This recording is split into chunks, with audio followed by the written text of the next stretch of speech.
too long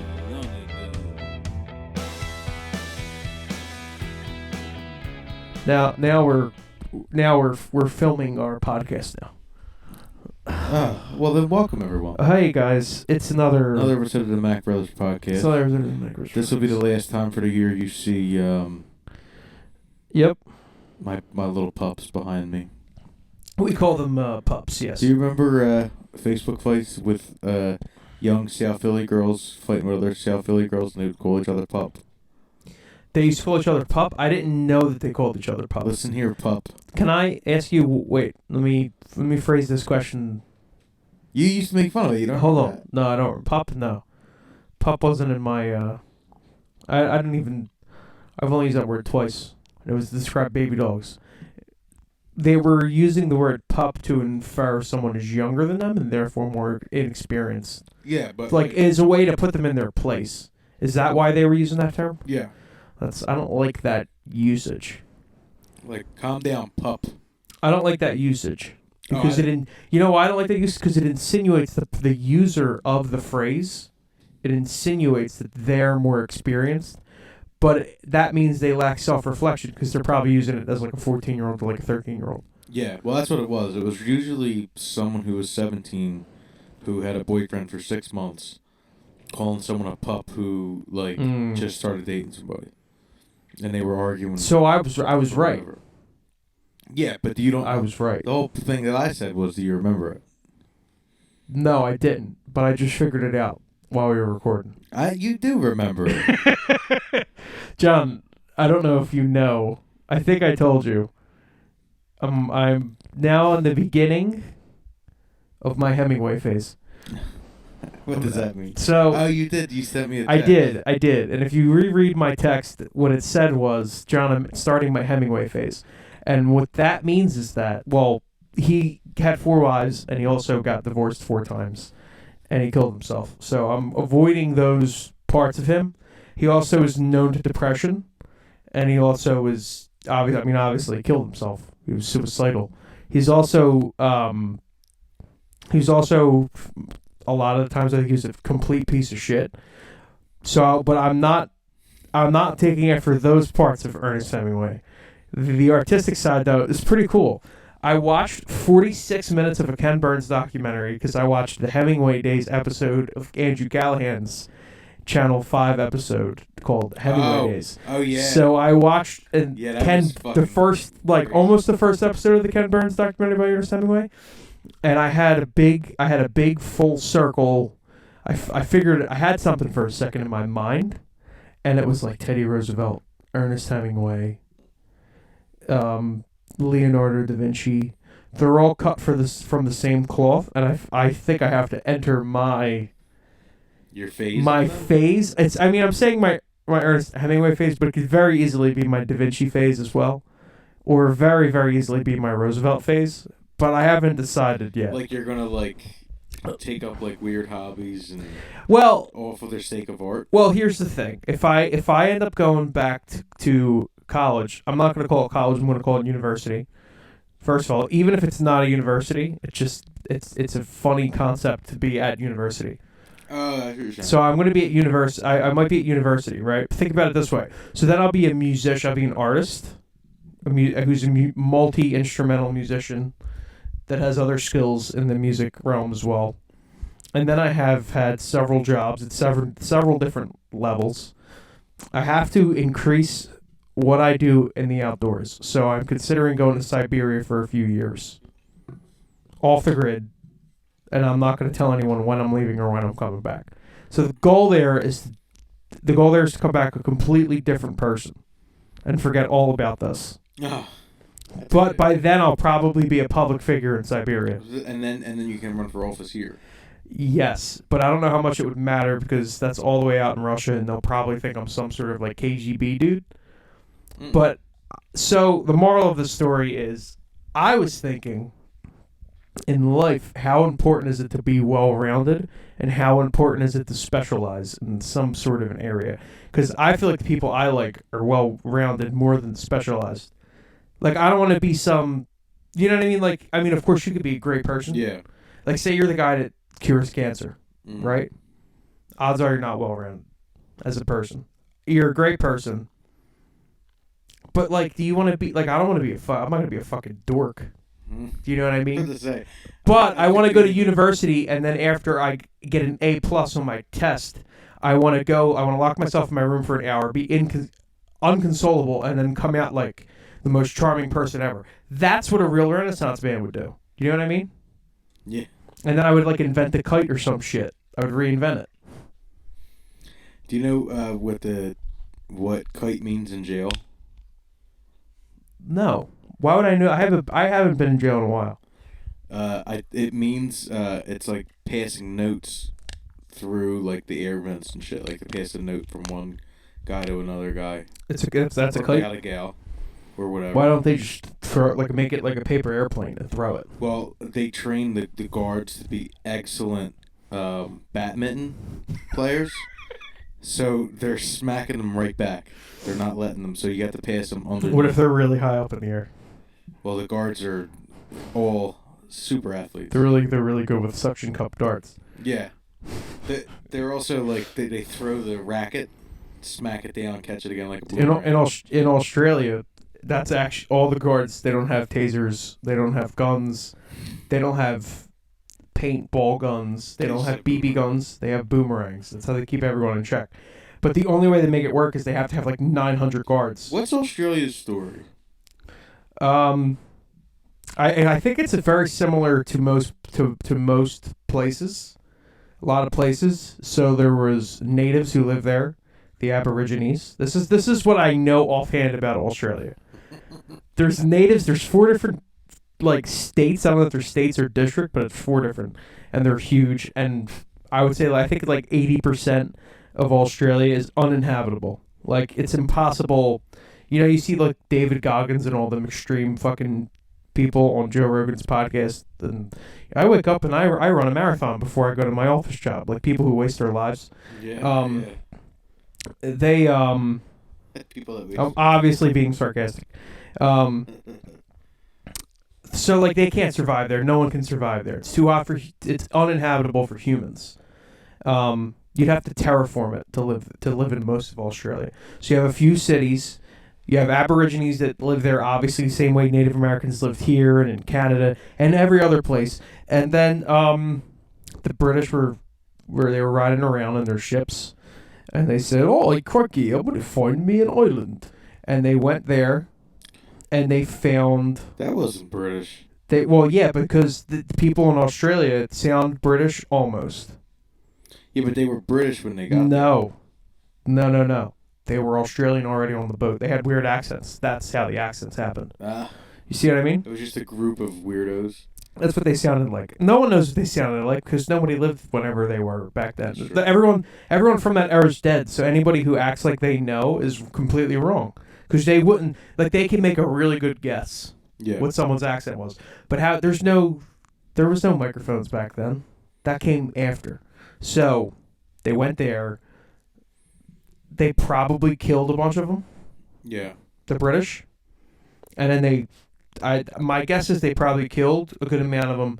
A lot of them probably caught diseases because they never dealt with like the Black Plague and shit. I thought the British threw all their fucking like lifetime prisoners just on the island and like left them there. I don't know. And then they started their own. I'm telling you what I know about Australia offhand. It's not much. Did you ever hear? I know there were the natives there are called Aborigines, and they're scared when people take a picture of them because they think the photo captures their soul.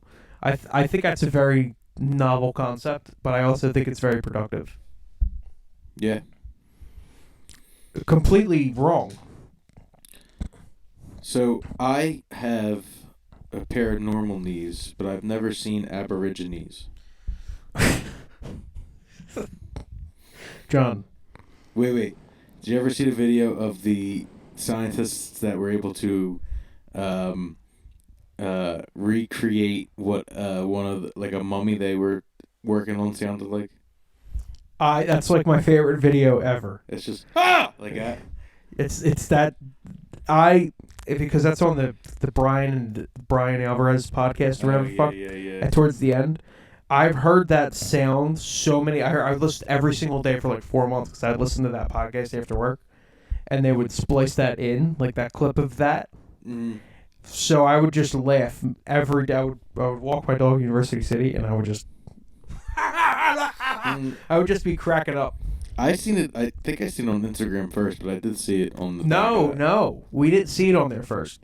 We saw when the shit first came out. We actually saw it on like the History Channel. You just don't remember it. Mm. I mean, I saw it on the History Channel, and I was like, oh, okay. That don't make sense. Without like when you're some things are funnier on your phone. Some things are funny, yeah, when you like rediscover them. Yeah. Because the first time that might not be funny to you. What's the first thing you remember laughing at so hard that it like changed a little bit of how you felt? Oh man, it has to be one of our Mike Scrivani Hall of Fame inductees, George Carlin. Mm. Like when we first discovered him, I thought the 7 Dirty Words was hilarious. I thought that his bit about cats was so funny. Like some of his observational humor blew my 12-year-old brain. Yeah. And I didn't get a lot of his other humor yet. But some of the observational shit was really... The Place for Your Stuff cracked me up at like 12. I think he made me laugh. And Eddie Murphy too. Eddie Murphy was really fucking See, listen, say what you want about... You can say what you want about our parents. They smell, we know. But they introduced us to some fucking good shit. Yeah. Then they let us watch Beatles, U2, Fleetwood Mac. Yeah, but they also, on the flip side, they let us watch Eddie Murphy. We used to watch Bill Maher like every weekend, like as an 11-year-old. That's pretty cool. Mm-hmm. At the time, now if you're watching Bill Maher now, you're not fucking you're cool. You're a fucking goose. Stop watching Bill Maher. What was I gonna say? If you want neoliberal nonsense, the every first night. thing that I really remember, like, cracking up at. Oh, wait a minute. I don't know what came first. So it was either... the chicken or the egg, am I right? It's either Shoes. Oh! Liam Kyle Sullivan. It's either Shoes. I didn't even know his name. Yeah, I it's did. Either Shoes, My New Haircut. Oh, but I think My New Haircut came later. My New Haircut killed me when I first saw it. I think My New Haircut came like a year or two after what I'm talking about. Or that video is still funny. It's still a funny video. The Dora the Explorer edit. Do you remember that? We watched it at David's house. It's the funniest thing in the whole world. So good. It made me like really. Oh, that guy was so funny. It made me really like. Yeah, maybe we should sit up. Yeah, they're gonna think it's my little pup over here. Our podcast is like Mack DeMarco's first album right now. It's really good, but like only like 10 people know it. Yeah. And it's about to blow up. 100%. This is our first podcast of the year. This is our... Yo, what's up, guys? Happy New Year's. Happy New Year's. Happy New Year's. This is a really good time to... Because we were just leading into it naturally. Talk about the sponsor of the podcast. Ooh. League Island Brewing Club. Man, that was a fucking good beer. That porter was awesome. So I actually... I have it over there. I'm not going to grab it, but it's not a drinking night. Sorry. I was sipping on some mead. Oh, they do mead. He does mead as well. They do mead as well. Oh, that's fucking They do. Cool. They have any kind of drink you want. But I don't think they do wine, but any kind of beer that you can think it's time of. to step on grapes. My favorite right now, the mead's delicious, but my favorite like. Normal thing right now is probably the porter, which is what we had. Yeah, that was good. Or the summer wheat. I think that's what it is. I don't know if I've had that. Phenomenal. I may have years ago, but I don't remember. Phenomenal. It's to die for. But delicious, independent, local Philadelphia. It's a family-owned operation. League Island Brewing Club. Gosh darn, they are fantastic. Their link will be in our description. They're the sponsor of the pod. Could do Go now. Go buy some of their beer. Well, you got to become a member first. Well, go be a member then. Do whatever you got to do. Hit them up. Learn how to become a member. They'll hook you up. Click on the link. Click on it. Ooh. Is there something that popped in your head earlier that you wanted to talk about on the podcast and you're just remembering now? Because No, if you don't remember, I got something. you go first, because I gotta figure out how to formulate this. All right, so number 5 on the banned list, Andrew Tate and his fucking stupid brother. They're now did we banned. not say them? I don't know if we did, but they're banned again if we did. Yeah. Yeah, fuck Andrew Tate. Fuck his stupid brother Tristan Tate. I'm tired of seeing them in the fucking news. They look like tadpoles. No one's got any fucking time for them at all. I don't have any fucking time for them. And if you're fucking 14 or 15, you shouldn't fucking listen to them. That's not what fucking real men are. They're fucking... they're fucking con men anyway. Yeah. They're charlatans. I fucking hate internet charlatans. Fucking Liver King can suck my dick. He's banned too. They're all fucking banned. All these fucking fake male fucking phony. Oh well, I got a fucking Bugatti, and half of them fucking rent a Bugatti for a day and a fucking plane, and they're idiots. They don't know what to do. Look up CoffeeZilla. He exposes all these stupid fucking idiots. I never seen him. I discovered him through the Lex Friedman podcast because he has all these scientists and fucking high-end people on. And then he has a guy named CoffeeZilla. So I'm like, who the fuck's CoffeeZilla?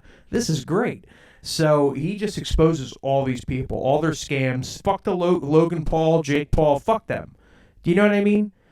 Anytime anyone calls any of these idiots out, oh yeah, fight me. Oh, if I see you, you're going to get yeah, fuck you.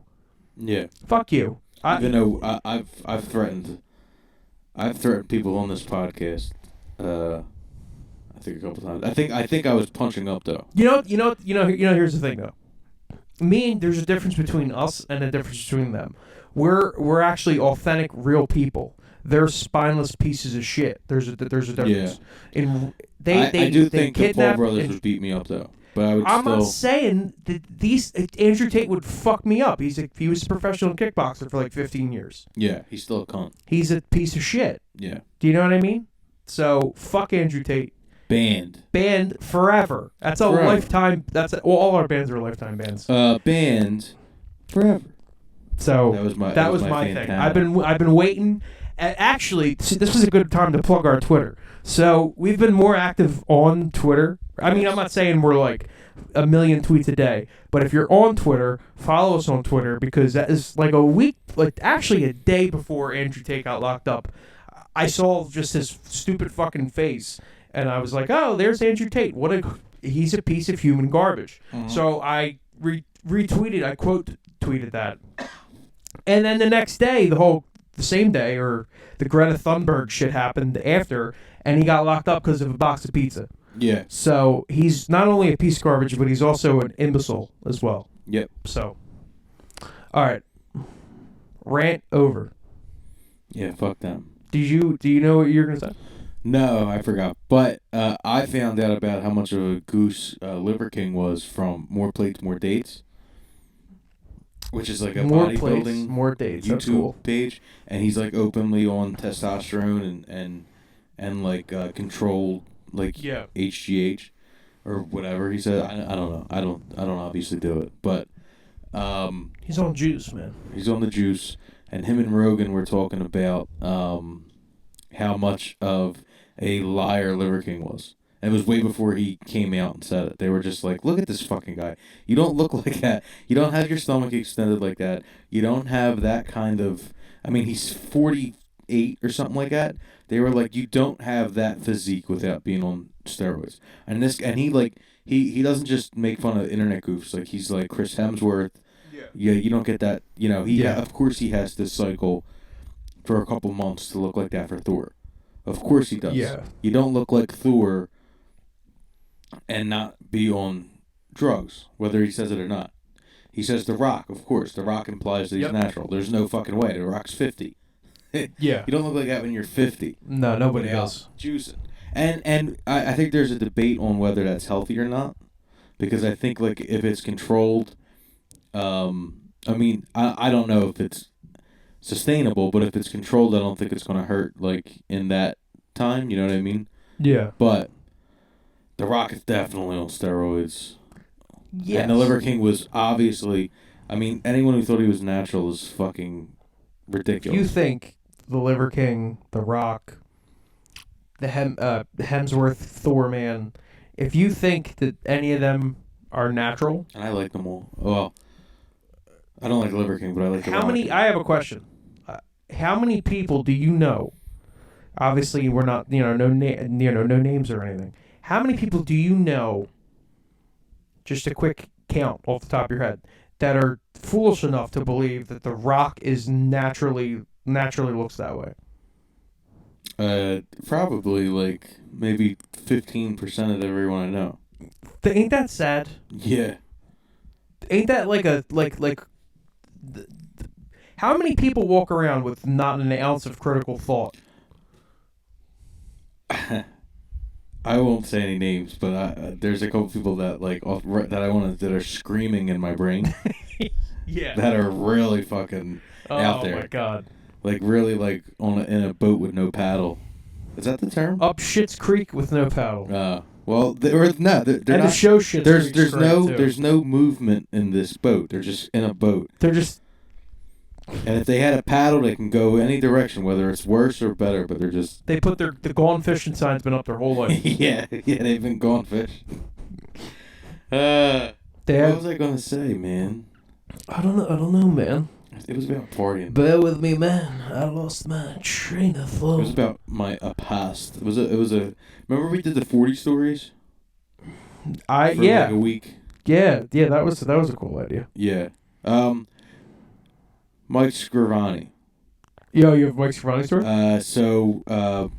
He is obviously our Hall of Fame is named after him. He was a great friend. He one time saved me from being arrested, like thrown into a drunk tank. Really? So it's 5 in the morning, 6 in the morning. The sun's coming up. We're in Marconi, which is local Philly Park, and it's just me and Mike, and we're watching the sun come up. And it's this 4 Loko time. So I mean, it could have been 4 p.m. You know, that's how I felt. Like, yep. 4 Lokos were really hurtful, and I think they really like messed up my perception of life for 6 months. It's probably what Chris Hemsworth or Lane, whatever it is, thinks for Thor. Oh, I could bench on 4. If you gave me 4 Lokos, I'm out benching Chris Hemsworth. I believe it. I mean, but anyway, so hammered in Marconi, watching the sunrise. It's beautiful. We're listening to Pink Floyd. That's cool. Because he was a stoner and I was the drinker. Yeah. And we're watching the sunrise. He had all the angles covered. I think I'm 19, 20. So is he. We were very close in age. I think he was born in May.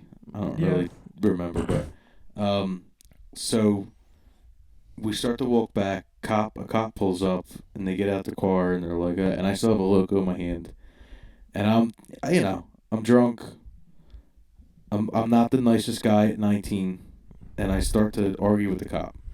So then the cop asks me my age, and I tell him, go fuck yourself.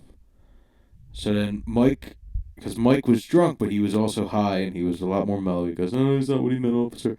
I'm walking him home. We live a block away. Thank God for him. Well, so then the cop goes, I'm rating you up, though. What's your address and all that? What's your name and your address? And I was like, Johnny Mack. M-A-C-K is my last name. And they thought I was lying, which I was, but I wasn't like a crazy lie. But then they grabbed me and they pushed me against the car. Yeah. And I barely remembered it. I remember like Mike telling me this, and then I kind of remember being in the park and he doesn't. You just remember a fuss. So I get pushed against the cop car. Mike Scrivani says to me, or Mike, he goes, where do you live, like that? And I go 70th and Dix, which is the God's honest truth. That's where we used to live, Southwest. 70th and Dix, and the cop goes, that's it. And he fucking pulls the cuffs out, and he starts to put my arms behind his back, and he goes, no, officer. Mike Scrivani, who's also from Southwest. No. That's his real address. That's his real address. And then he goes, and then he looks at his partner and goes, run that address right now. And he ran it, and it came up. Yeah. And then I don't know how good their database is, but like our father has the same name as me. Yeah. So they realized that we were telling the truth, and then they looked at Mike and they were like, "Just get him home." And then Mike got me home. Oh, Mike got Lord. me to a basement we were hanging out at. He didn't get me home. Yeah. He got you. He got me not arrested. You weren't outside anymore. No. Well, thank God you, time changes everyone, John. Thank God time changed you a little bit. Oh, I got embarrassing stories left and right. You want to hear my Marconi story from when I was 13? So... Is this you and... This, I don't remember I actually legitimately don't remember who I was with. But you remember... Because you'd be there after. Yeah. But, like, all the people that were my age that I knew were trying to do the same things that everyone that your age was doing, and older than you guys were doing, but they were doing it earlier, because that's when they were allowed out. So they would all go out, and all the people around Marconi would call the cops, obviously, because it's fucking 60... Could you imagine just a group of 60 kids fucking getting drunk off Four Locos across from your house? You're calling the cops, too, now. You're like, get the fuck out of here. Yeah. What the fuck are you doing? Mm-hmm. Go somewhere else. Like, don't go to your friend's house. Like, it's ridiculous. But, so the cops are called. They come in. All the kids are running. Actually, someone that we knows, like, there's all the people that you knows, like, younger siblings are there, and, like, some of them are getting, like, chased and driven home by the cops and all this shit. It's really bad. So I just decide, well, I was the only one who didn't drink, because I didn't drink until I was, like, 20. So I'm like, well, I don't have any reason to run. It's before curfew. I'm not drinking or doing anything wrong. I'm just going to sit here. So I just sat there. The cops are going crazy. So they don't even bother with me. It's like I'm not even there. So everyone leaves. So I go up to them, and I'm like, isn't this crazy? You guys have to come out here and do this, like, all the time? You're like, yeah. They're like, yeah, you know what? If they would just stay in the middle of the park, everyone would clean up after themselves, and they wouldn't scream so loud, we wouldn't even come. We would just drive by and make sure they're not being too loud. But they just leave trash everywhere, and they're screaming. Because otherwise, we wouldn't even care. Just clean up after yourselves, and don't be rude to the neighbors. Yeah. And I was like, yeah, that makes sense. That makes sense. Sorry you got to go through all this. And then he was like, just get home safe, be careful around here. It's crazy. And I was like, yeah, I appreciate that, officer. That's like my only Marconi story with cops. And then one time we were walking back home, and we got stopped at 10:01. We're like fucking 2 blocks away. Oh, I forgot that there's a curfew. And there was a curfew. I think it was 10 o'clock. I think it was 9 or 10. And we're walking home, and we're almost home. And we get stopped for curfew. And we're like, we're walking home. And like my friend's like, I'll call my grandmother right now. We're on our way home. How can we, like, what's the point of... They're like, well, you should have been home before this. And we're like, well, we were out eating, we got food, and then it took a while, and then we were walking home. Like what the fuck? Yeah. So that was my other Marconi story. I don't have many. You have, like... I was there a lot, but I didn't drink. So the stories that I had were like, I went to Marconi and I hung out, and we bullshitted for a little bit, and then we left. I was gonna... I used to wander around Marconi and sing at the top of my lungs, and everyone thought I was crazy. I was gonna talk about how we used to play football at Marconi and then drink after, and then I just remembered about that fucking... oh my God! Football player. Oh, Devin Hamlin. This is crazy. Really, the saddest thing I've ever seen. This is not... So, do you know the story of the NFL's part in this so far? All right, so obviously the injury happens. You probably saw... Everyone saw the replay. The person, by the way, I'm a CPR teacher. The person who immediately started doing CPR on him saved his life. Yeah, I know. It's the fucking craziest thing. The CPR AED, yeah. Yeah, it's fucking the I had to be certified thing. twice. I'm not a teacher, but I'm certified. Yeah. So, guy gets hit. Devin Hamlin gets hit. Obviously, the whole thing happens on the field. Once he gets off the field, the NFL tells both teams you have 5 minutes left. Now, currently, ESPN is the one that reported all this. As soon as they were getting word from the NFL, they were just reporting it live on air, like Joe Buck and all. They're just whatever the NFL was telling them was going on, they were telling the audience. So they're reading it out in real time. So like later today, actually, the NFL disputed everything that ESPN said. They're like, no, they were wrong. We never even considered, we always thought we should cancel the game and all that. What actually happened was they told both teams you have 5 minutes left. The players and the team captains, they made a decision. They didn't want to do it. They told their coach. The coaches walked across the field. When they were on the field together, that was when they decided to not play the game. Not back in the locker room. Yeah. So the teams on the field said, we're not playing tonight no matter what the NFL tells us. Yeah. They go back in the locker room. They tell the Players Association, say all this. The NFL had nothing to do with the decision to cancel the game. And now they're trying to lie and say that they did. It's like their worst PR nightmare ever. Fucking corporate not only bullshit. Fucking poor Devin Hamlin. Obviously, the worst thing about all this is that he's in the hospital. Is that the right name? I think his first name's Devin. I know his last name's Hamlin. Damar Hamlin. Damar Hamlin. Obviously, the worst thing is him. Do you know what I mean? Hopefully, he makes a full recovery and all that. It was a terrible... Were you sitting on that this whole time? I was sitting on that. Oh, my God. Thank God it's made out of aluminum. But the NFL's, like, them not canceling the game immediately... They're pieces of shit. They're fucking pieces of shit. Money hungry. Fucking... say what you want, but the fucking NBA would never, in a million years, it wouldn't even be a thought.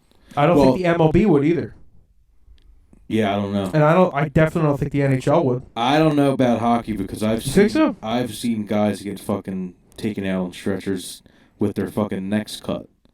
And then the goalie on the ice, they hit their sticks and then they keep playing. Gotta keep playing, gotta get the pucks on the net. Yeah. So you got pucks on net and execute the game plan. And I thought everything went well tonight. Pucks on the net and everything. What about the guy whose abdomen got sliced by the hockey skate? Well, that's just everyone plays the game. We've been playing a long time. All of us seen bad things happen. Next man up. Keep game going. Keep play moving. And I was just trying to be aggressive out there and get pucks on the net. That's how it would sound if I was an NHL player. You would just your accent would change immediately. Well, what? Back to this. No, yeah. Like if you're normal, but if you were in the NHL, if I was in the NHL, that's how I would talk. Yes. And then when I would do normal interviews, anytime I was in my hockey uniform, sweaty. That's how I would sound. But as soon as I was wearing normal clothes, I'd go back to this. If I was a football player, I wouldn't talk. I would be more like Marshawn Lynch, but I would be more mysterious about it. He, when he was doing that was like my favorite. I loved it. Thing anybody ever did. I would be real mysterious. Hell. So, what do you think about your game tonight, Matthew? Does anybody know anything? So you're the Kyrie Irving of. I want to be like. I wish. There should be more room in society for weirdos. But people, I feel like people should be more eccentric that have their sanity. Like, does every interesting thing, does every shocking thing that happened have to be like, Kanye's going off the deep end again? Does it always have to be a mental health crisis? Can't anyone remember when, Can't anybody be like... Can't anyone just be an interesting artist and, do things that are strange? Well, I think people do that. But, I want more Joaquin Phoenix interviews where you don't you don't know what he's doing. You have no idea. Kayfabe. Kayfabe. I think it's more fun. More artistic.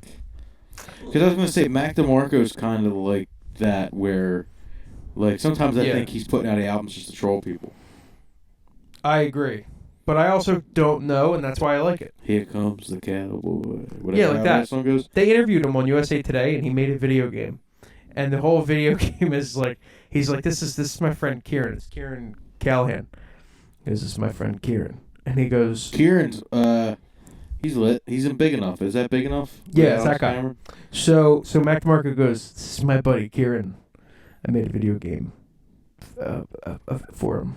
and it was like I think it was a real USA Today or like a legit publication was over his house talking about like his new songs, and instead of showing him new songs, he shows him a video game with Shave Kieran, and it's a really creepy video game where you have to shave him, and if you don't shave him fast enough, he gets really upset at you and kills you. That's like a video game he made. Mac DeMarco himself made it. He's like, yeah, I did all the coding and all. See, like, he's eccentric. I mean, these guys aren't on nowhere near. They're outliers. Level. They're the outliers. But, like, sure. Alex Cameron's super eccentric. Yo, did you watch Andrew Callahan's new shit? Yeah. What was your favorite part? God, when he pulled out the pedophile guy's fucking receipt. At the end of the movie? At the end of the movie, when the guy's like talking about he's showing first of all, the pictures are great because it's all the like politicians. It's Bill Clinton and the guy goes pedophile. Hillary Clinton, definitely a pedophile. I was gonna say Joe Biden. Yeah. Joe Biden. I call him Creepy Sleepy Pedo Joe or whatever the fuck he says. And then Jonah Hill, who was an executive producer of the movie. Just picture of Jonah Hill and the guy goes pedophile. and then Andrew Callahan pulls out the paper and he goes, on January 13th, 2003, you were convicted of forced sodomy on an 8-year-old boy, so you're a convicted pedophile. And the guy goes, it was false pretense, and then he storms out and he's all upset. And it's like, goddamn. That movie was awesome. Yeah. Did you see his interview with Don Lemon? Yeah, very cool. Oh, I love it. He was like, big news organizations have kind of spread the panic or whatever, however he worded it. The 24-hour news cycle is basically riling people up because it's focused on fear and paranoia. Mm-hmm. He didn't say anything about factual content. And then Don Lemon's like, fake news? Did you say fake news? I thought I heard you say fake news. And he's like, no, it has nothing to do with fake news. Like, it's just whatever. But, so good. I love Andrew Callahan. Channel 5, sponsor of the pod. I love everything he does. He went on Hassan Abi. You know Hassan Abi? I don't know who he is, but I've seen that he was on. He's like I never really gave him a chance. He used to be on the Young Turks. He's Cenk Uyghur's nephew. Oh, okay. And they're like, how'd you get your start? And he's like, it's complete nepotism. My uncle helped me out, put me on his YouTube channel.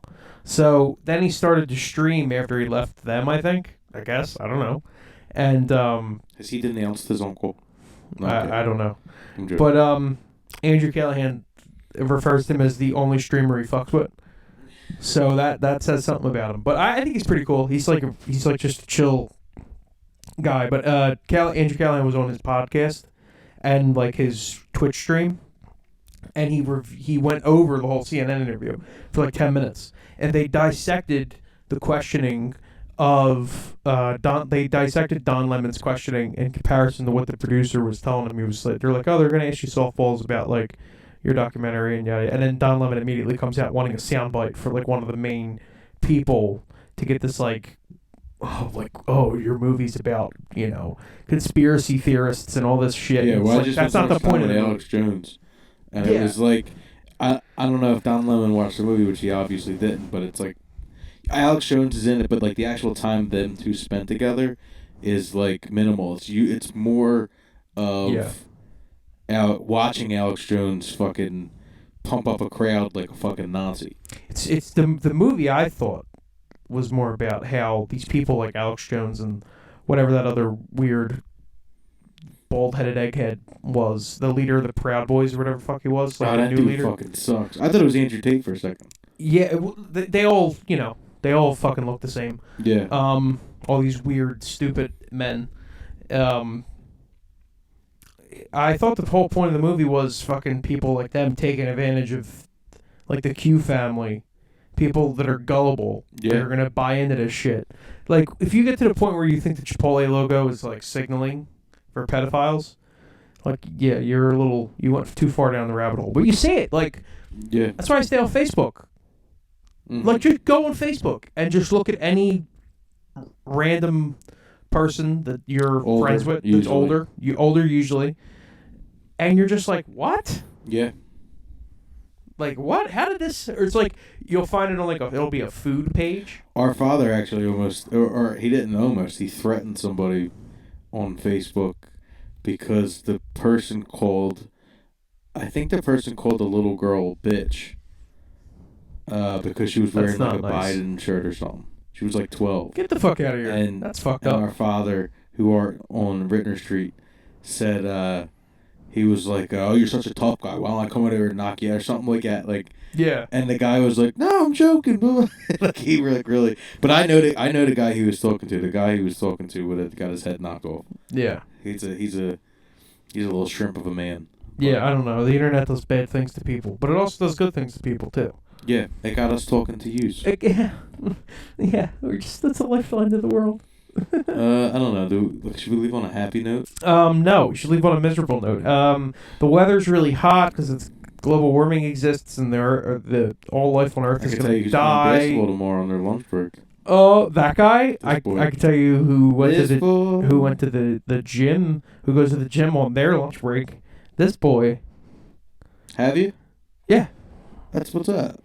Yeah, we should link up one day. That was that. Yeah, the only problem is your lunch break is at 1, right? Yeah, but I could probably go a little earlier. Mine is like sometimes it's 10:30, sometimes it's sometimes I'll take a late lunch and just leave. But what, bitch? I don't like that. Most of the time it's around 11 to 12:30. Yeah, I mean, we could figure it out. But like I said at the beginning of the podcast, I'm entering my Hemingway phase. Yeah. Renaissance men are interesting to me. Do you know what I mean? Like Ernest Hemingway was a man of all was very wide, cast a very wide net. Right? Mm-hmm. So did other guys. But at the same time, a lot of his writing was like very far out for his time as far as like how he depicted women. Like he wrote like one of his first books was a date rape book about a woman gets date raped. Jesus. But she put that out in like 1903. Like women couldn't even vote back then.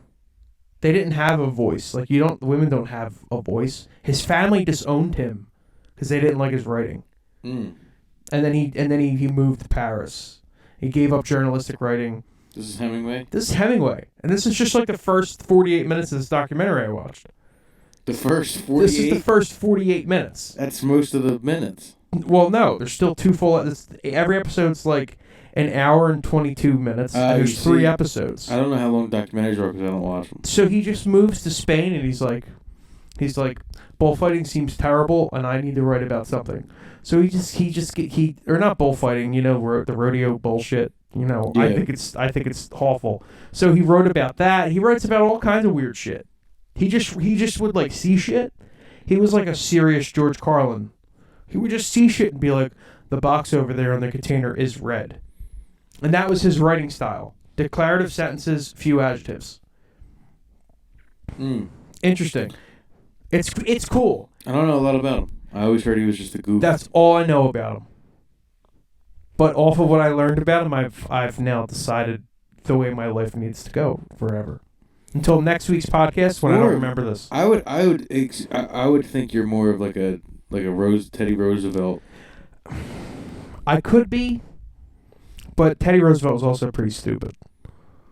Like he did dumb shit. Like he would all these men though. All these men were impulsive and did really dumb shit. I think that's human nature though. Yeah, it is, but to what degree? Like you ride into war when you don't need to. Like that's pretty stupid. Like. What do I do that's impulsive? When I'm angry, you eat on the podcast. When I'm angry, sometimes I'll punch walls. Have you ever seen a wall that you don't want to punch? Yeah. What did that wall? Usually they're brick. They're solid walls. I feel like a brick wall. See, you gave up karate at a young age, but if you didn't, you could probably punch through a brick wall. I was a white belt. Really? I think I had 3 belts. I had white, black, and orange, but I don't think any of them mean anything. I mean, I think they're like beginner belts. You've been in class this long. Yeah. You remember our friend Kyle? Yes. Who used to do jiu-jitsu? Who competed and all that? Mm. He now is like a legitimate sports photographer. Good for him. Yeah, he goes around and takes pictures of UFC fighters and all. And hopefully no more concussions. Yeah, the concussions are the concussions scare me. That's why, like, when I have kids, I don't know if I want to put them in, like, Pee Wee football and all that shit. That's what we'll end with. I'm pretty sure I have long-lasting damage from a football game that we both played in.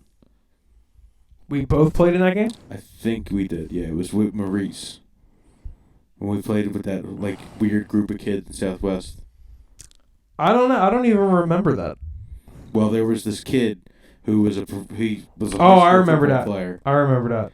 He had a Scully on, and he was stronger than me, and he was faster. You know what? I don't think he was he boisterous too? I don't think he was. Yeah, he was talking shit a little bit. Oh, he was?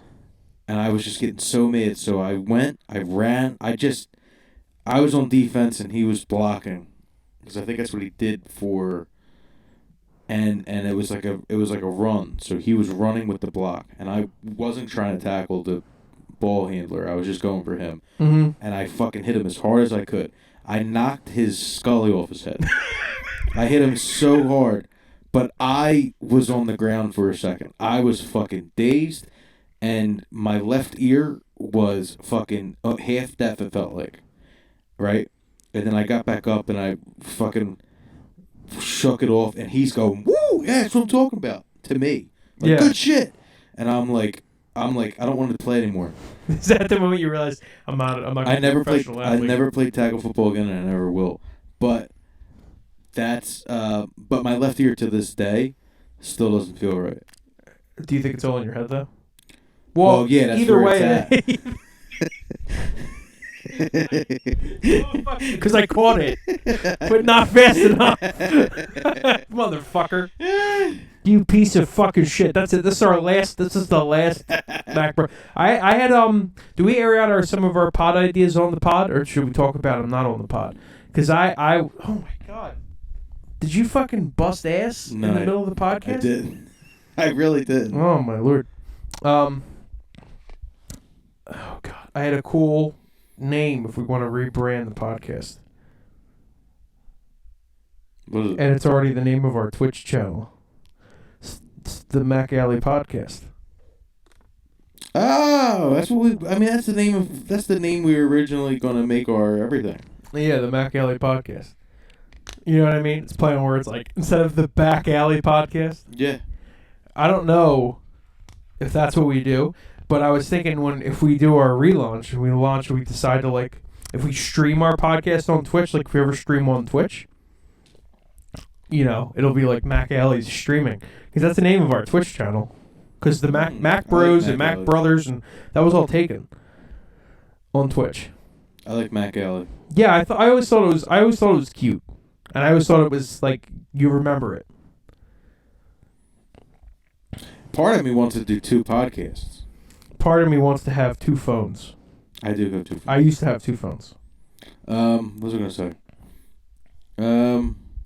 I think I like that name. I think we shouldn't say things until we have an idea of what we're going to do with them first.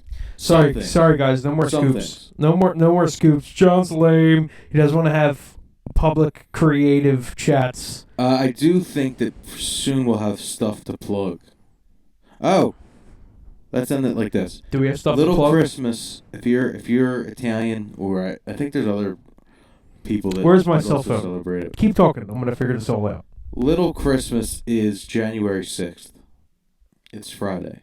This Friday, which means you all still have 2 days left to listen to our new Christmas song, "Faith in Vain." It is out on all platforms. You can't listen to anyone else's Christmas music that's not Italian, because Little Christmas is for the Italians. So to help our culture, please listen to "Faith in Vain" by us, the Mack Bros. I figured it all out while you were talking. Okay. What is Dominic the Donkey? So the significance of Little Christmas: it's a visit of 3 kings to Jesus' former date. It's the old date of Christmas. Observances, religious services, gift-giving, family gatherings, and meeting friends. The date is January 6th in Ireland, but January 1 if you're in the Scottish Highlands. So if you're in the Scottish Highlands... Little Christmas isn't Italian? No. Yes, it is. No, it's not. Little Christmas isn't. It's not an entirely Italian. It's actually. It's old. Look, it's right up. Little Christmas meaning. As soon as you Google it, you're just going off of what our parents told us our whole life. We don't even know why people need to listen to this song on this day. Well, I'll tell you why. Because we're also Irish. It's related to Christmas. It's related to Epiphany. It's related to Christmas tide. In Italy, the Epiphany on January 6th is also known as Little Christmas and is a public holiday. Get out my motherfucking face. Yeah, but what about January 7th? January 6th is also when the fucking what's his name was. You know what? The insurrection. Fuck that. It's Faith in Vain Day, January 6th. It's the last day you can listen to it. January 6th is Faith in Vain Day. We're taking the day back. We're taking the day back, damn it! I had to pull the microphone away because I didn't want to scream into it out loud. I think we've done enough. You know what, John? I've done enough. Can you give me one of these?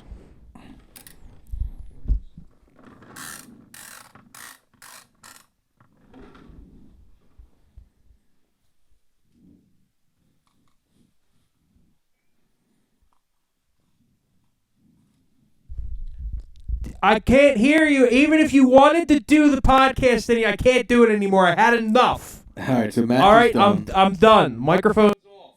Matthew's done. Everybody, thank you so much for watching. I'm John. That's Matthew. He's gone.